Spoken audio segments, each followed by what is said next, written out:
So there are like a million different skills that you can learn, especially when you first get started with leadership. I mean, there's leadership confidence, making decisions, setting boundaries, taking ownership.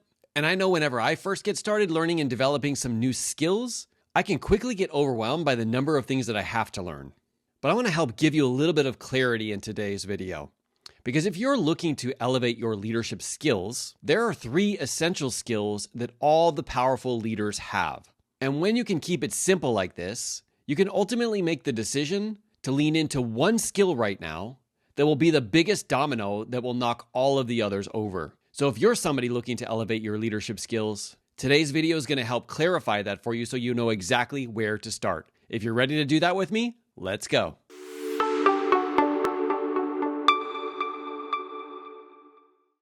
So welcome to Modern Leadership, where we see things differently. We help parents excel not only in their business, but also in their personal life without sacrificing family time or burning themselves out. If that sounds like something that would be helpful for you, definitely subscribe.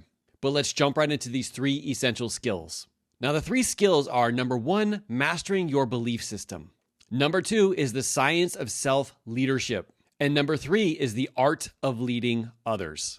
Now, yes, I made all these words pretty, but I'm going to keep them super simple for you here today. Let's dive into mastering your belief system, because ultimately, for me, this was the biggest domino that got me started.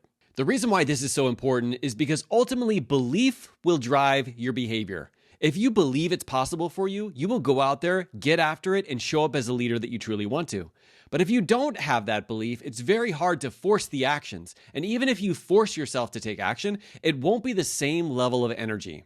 As a leader, we have to get really good at mastering our belief system, the thoughts that are flowing through our mind, because what those thoughts are will get us to either take certain actions or not take certain actions. And always remember, the best way to influence people is to model the right behavior, and it all starts by mastering your belief system. Now, as a leader, once you're able to master your belief system, it's so powerful when you get to teach other people how to master theirs too. Now, the second essential skill is really the science of self-leadership. This is all about getting good at getting yourself to take the right actions. Not only when you feel like it, but in the times you absolutely do not feel like taking action. I did a short on this recently because a lot of people don't realize the power they have on the days that they don't feel like it when they actually get themselves to show up. I want to ask you a question. Do you think what makes you a great leader are the times that come easy that you take action? Or is it the times when something's holding you back, you really don't feel like showing up, but you show up anyway?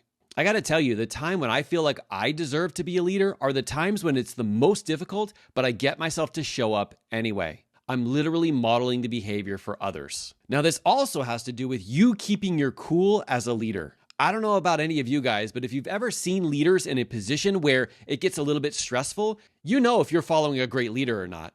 Are they cool, calm, and collected? Are they able to lead themselves? So this process of self-leadership has a lot to do not only with our actions, but also keeping our cool, especially in situations that could be extremely stressful. Now, the third skill has to do with leading others. It's crazy because a lot of times people rush to this, but in every single one of my leadership programs, every single time I get on a one-on-one with people, I always start with self-leadership and mastering your belief system. Because if you don't have full control of what's going on in here and the actions that you're taking, it is so much more difficult to be able to lead others. That being said, once you do have control over your belief system and your self-leadership, then it's time to learn these skills. The first one being influence. How do you get people to take actions that they want to take? Now, how I personally do this is ask a lot of powerful questions. When you can get people to come to their conclusion and they have their buy-in, they will go out and take action every single time. The second part when it comes to leading others is setting boundaries. Early on as a leader, I didn't have many boundaries in place, and so people would infringe on them. And that just got me angry and resentful. But how are they supposed to know where the boundaries are when I hadn't even set them myself? So when it comes to leading others, setting boundaries is critical. And it's the best thing you can do for yourself, and it's also the best thing you can do for them.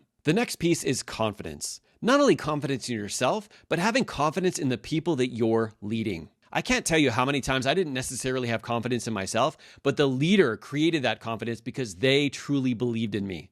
This is an opportunity that we get every single day when we're leading others, to pass on that belief to them. And lastly, and I really think this is the most important piece of all, is developing other leaders. Having some sort of system where you can actually multiply yourself, not because you need a carbon copy of yourself, but you want to create other leaders instead of creating other followers. You know you're creating other followers if you have to hold their hand every step of the way and they can't make any decisions on their own. Now, which of these 3 areas do you need to focus on? Mastering your belief system, the science of self-leadership, or the art of leading others? Regardless, that's why I put together my program, The Ideal Leader Blueprint. We spend time in every single one of these areas so that you can master them and develop the confidence and skills you need to be the leader you truly were meant to be. The person who's out there making an impact not only in your life, but making a huge impact in those people who follow you. If you're somebody who's interested in learning a little bit deeper into any of these specific skills, you can fill out an application and I'll leave the link inside of the show notes and I will get back with you soon. I always want to make sure that this is the best move for you before I share any further details. Now that you have an idea of what these 3 essential skills are, you might be wondering how you can actually speed up this process. Well, it starts by making sure you're hanging out with the right people.